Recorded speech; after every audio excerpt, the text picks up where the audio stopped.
Vazamentos de conversas de Sérgio Moro devem anular a condenação de Lula?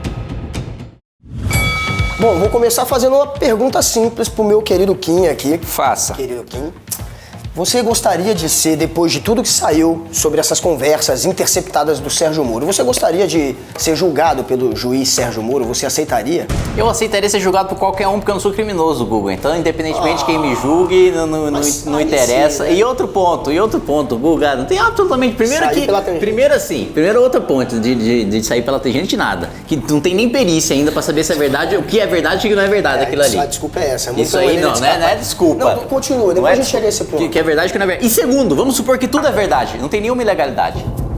Então, não tem nenhuma ilegalidade. Não tem nenhuma ilegalidade. Você aceitaria ser julgado por esse juiz? Tranquilíssimo. Que se associou aos acusadores, aos procuradores. Que aqui na nossa Constituição a gente não tem nenhum juiz que seja de acusação, né? E ele atuou como juiz de acusação, a gente sabe disso. Ou você vai discordar também disso? Não vou discordar. Eu vou te falar o seguinte: o nosso sistema penal, eu posso discordar de como ele funciona, mas ele funciona assim: o juiz brasileiro pode produzir prova de ofício mesmo antes da ação penal e durante a ação penal. Se eu te processar criminalmente, falar, o Guga me estuprou.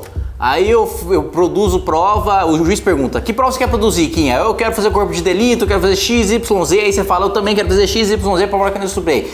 Aí a gente fala, vocês querem fazer mais alguma prova? Ele pergunta, o juiz, vocês querem fazer mais alguma prova? Não quero mais fazer nenhuma. Mas o juiz pode falar, não, mas eu quero fazer uma perícia na prova produzida pelo Guga, eu posso fazer uma perícia na... Então o juiz no processo penal brasileiro tem resquício sim de juiz inquisidor. E o juiz, ele pode, por exemplo, também falar para o procurador forjar a partir de uma denúncia anônima combinada entre eles, uma falsa denúncia, ou seja, uma denúncia anônima como se fosse uma denúncia anônima, só que uma forjada por eles, com conivência, com o aval do juiz, do Sérgio Moro. Ele participou dessa conversa com o Delton. Ele falou sim, para fazer isso. Para forjar a prova? Para forjar uma denúncia, para convocar testemunhas. Um juiz pode fazer isso? Ou isso seria um juiz mais do que de acusação? Um juiz parcial? O diálogo dentro de uma operação da magnitude, do tamanho, isso da duração da Lava Jato, não é legal. Isso não é legal? Forjar uma denúncia anônima para você convocar testemunhas para elas serem obrigadas a te darem explicações. Isso não é legal. Forjou.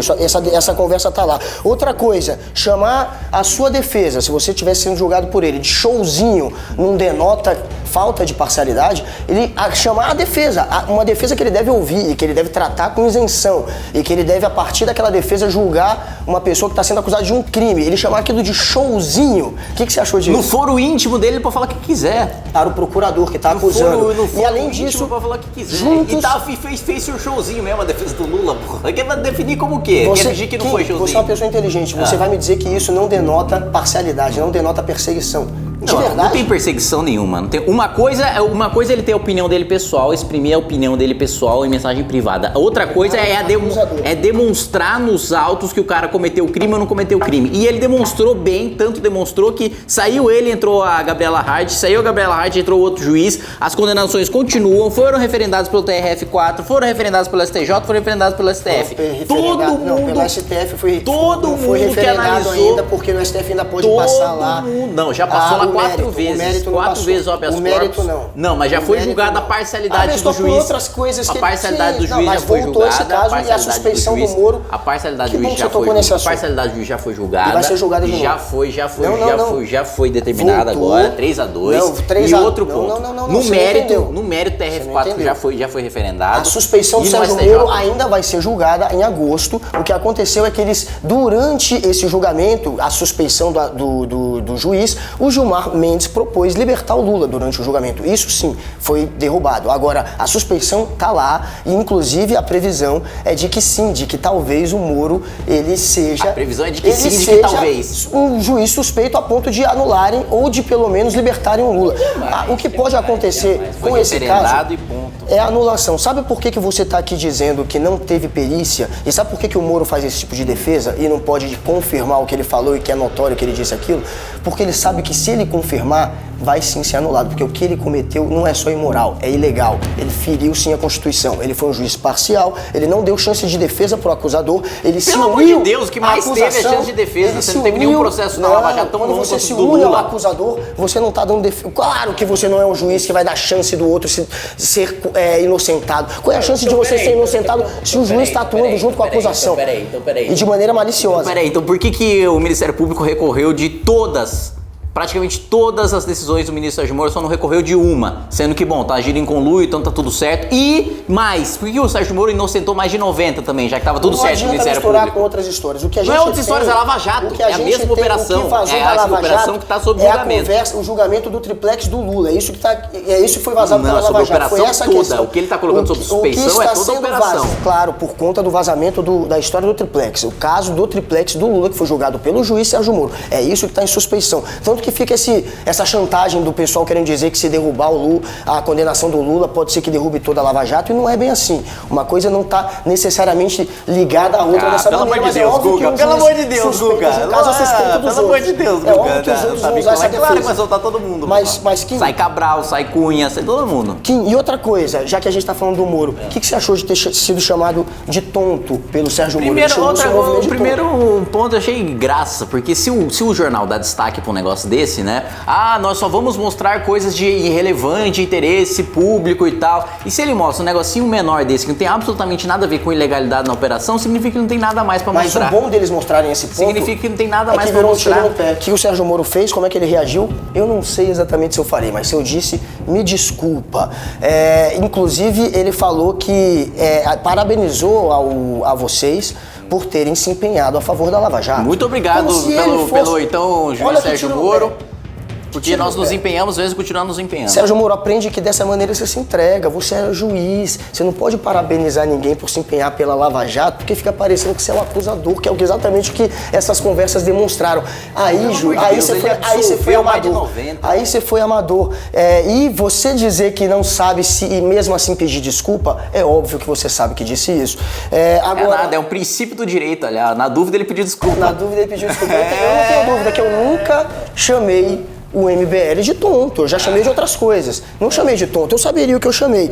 Agora, a gente sabe que não deve se atropelar lei nenhuma para querer fazê-la ser respeitada. E o que ele fez foi atropelar a lei. E é muito engraçado esse caso. É engraçado falar em atropelar a lei utilizando uma prova ilícita como não é uma prova ilícita. Não, imagina, foi dentro do devido processo legal, né? Foi obtido legalmente.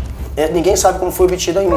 É fonte anônima que está sendo preservada pelos jornalistas que estão apurando a história.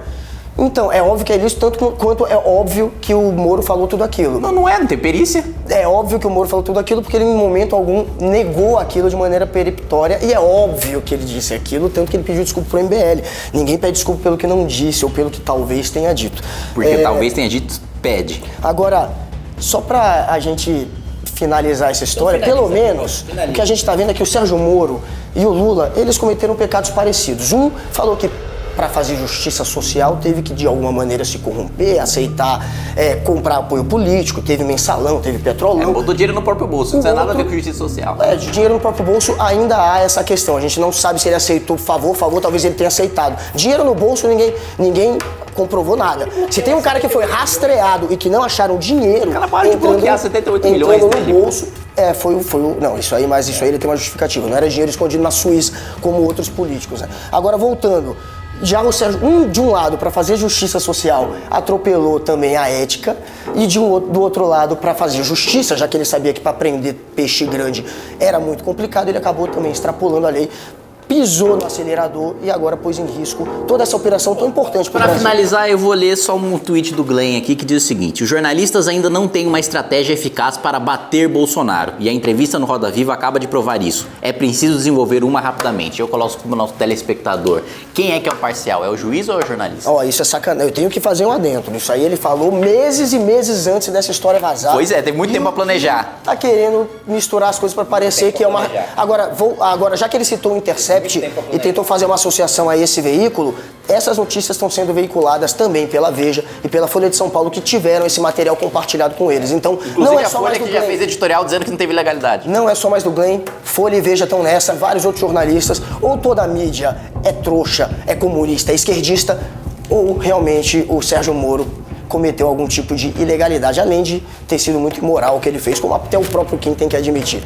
Não. Admitiu, não foi imoral? Você admitiu aquele início. Olhem o início do nosso bate-papo. Kim admitiu que foi imoral. Ele tá até confuso, tá vendo como é que confunde essa história.